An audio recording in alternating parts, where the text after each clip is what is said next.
सा मुंह लेकर रह गई। कोई चिट्ठी आई है, माँ जी तुमसे पढ़वाना चाहती है, बस इसलिए बुला रही हैं। मुंह टेढ़ा करके तनुजा मंजरी का मजाक बनाती हुए कहती है, अनपढ़ कहीं की। तनुजा का ऐसा बर्ताव देखकर बड़ी बहू बहुत दुखी होती है। तनुजा को अपनी पढ़ाई का घमंड इतना हो गया कि अब वो घर के कोई काम नहीं करती और अपनी जेठानी का मजाक बनाती रहती। तनुजा का ये बर्ताव अब उसकी सास को भी नजर आने लगा था। एक दिन शांति ने अपनी बड़ी बहू से कहा, मंजरी, तनुजा हर समय तुम्हारा मजाक उड़ाती है, तुम्हें गुस्सा नहीं आता क्या? आता तो है माँ जी, लेकिन मैं क्या करूं? जब भी उसे कुछ बोलती हूँ वो और भी जली कटी बातें मुझे सुनाकर चली जाती है। मैं उसे अपनी छोटी बहन की तरह प्यार करती हूँ, लेकिन उसके दिल में मेरे लिए कोई इज्जत नहीं। बहू, तूने वो कहावत सुनी है, जुल्म करने वाले से ज्यादा जुल्म सहने वाला अपराधी होता है।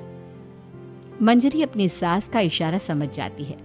वो अपनी देवरानी को सबक सिखाने की ठान लेती है और एक दिन शांति अपनी दोनों बहुओं के साथ बैठी थी तो शांति अपनी बड़ी बहू से पूछती है, अरे बहू, शाम होने को है, कुछ सोचा है क्या बनेगा खाने में?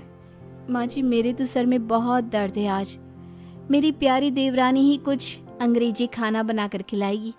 सुना है पढ़े लिखे लोग अंग्रेजी खाना बहुत अच्छा बनाते हैं, क्यों तनुजा? इतना कहकर मंजरी अपनी सास की ओर देखकर मुस्कुरा दी।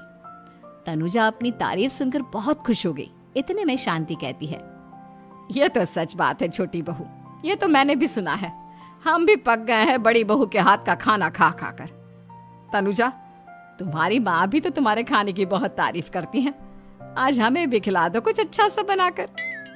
शांति की बात सुनकर छोटी बहू और आसमान पर चढ़ गई, पर उसे ये कहाँ पता था कि उसकी सास और जेठानी उसे सबक सिखाना चाहती हैं। तनुजा अपनी तारीफ सुनकर खुश तो बहुत होती है, पर सोचने लगती है, मुझे तो कैसा भी खाना बनाना नहीं आता, अब मैं क्या करूंगी? अगर मैंने इनको सच बता दिया तो मेरी सारी इज्जत मिट्टी में मिल जाएगी। अरे छोटी बहू, क्या सोच रही हो? खिलाओगी ना अपने हाथ का अंग्रेजी खाना? छोटी बहू हाँ में सर हिला देती है। अचानक से उसके दिमाग में एक आइडिया आता है, मैं इंटरनेट से देखकर कुछ बना लेती हूँ, मेरी वाहवाही पूरे घर में हो जाएगी। मुझे कौन सा रोज रोज बनाना है। माँ जी, आज आप सबको ऐसा खाना खिलाऊंगी, ऐसा खाना खिलाऊंगी कि। इतने में शांति छोटी बहू की टांग खींचते हुए कहती है कि पता नहीं कैसा खाना खिलाओगी, ए ऊपर वाले हमारी रक्षा करना। इतना बोलकर शांति और मंजरी दोनों जोर जोर से हंसने लगते हैं। अब तनुजा रसोई घर में चली जाती है और खाने की तैयारी करने लगती है, पर उसे रसोई घर की चीज़ों के बारे में तो कुछ नहीं पता। जैसे तैसे सारी चीज़ें निकालती है और इंटरनेट पर देखकर खाना बनाती है। कुछ ही देर में सब लोग घर आ जाते हैं। अरे सुनते हो, आज का खाना हमारी छोटी बहू बना रही है। अरे वाह, आज तो फिर कुछ अंग्रेजी खाना खाने को मिलेगा। कुछ ही देर में खाना बन जाता है तो छोटी बहू सबका खाना लगा देती है। इतने में बड़ी बहू कहती है, क्या बात है देवरानी जी, आज तो बहुत अच्छी खुशबू आ रही है। ये बात तो सही कही बड़ी बहू तूने, खुशबू तो अच्छी है, ऐसी खुशबू तो मेरे खाने में भी नहीं आती। सब मिलकर छोटी बहू की बहुत तारीफ करते हैं और छोटी बहू 7वें आसमान पर बैठ जाती है। अब सभी खाना खाते हैं। जल्दी जल्दी दो, अब तो मुंह में पानी आ रहा है। हाँ हाँ, मुझसे भी नहीं रुका जा रहा। जैसे ही सोहन एक निवाला खाता है तो उसकी आंखों से पानी आने लगता है।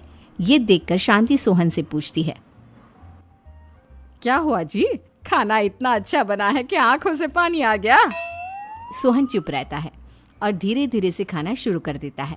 इतने में सोहन छोटी बहू से कहता है, बेटी तुम भी तो खाओ, तुम क्यों रुकी हो, खाना सच में बहुत अच्छा है। ये कहकर सोहन जोर से हंस देता है। फिर सब खाना खाने लगते हैं, लेकिन खाने में नमक और मिर्च तेज हो गई थी। तनुजा से कोई कुछ नहीं बोलता, बल्कि उसे भी खाने को कहते हैं। जैसे ही छोटी बहू खाना खाती है वो पानी पानी कहकर चिल्लाती है, पानी, इसमें तो पानी। ये खाना तो सच में इतना अच्छा बना है कि हमारे साथ साथ देवरानी जी भी इसके स्वाद को कभी नहीं भूल पाएंगी। सही कहा बहू।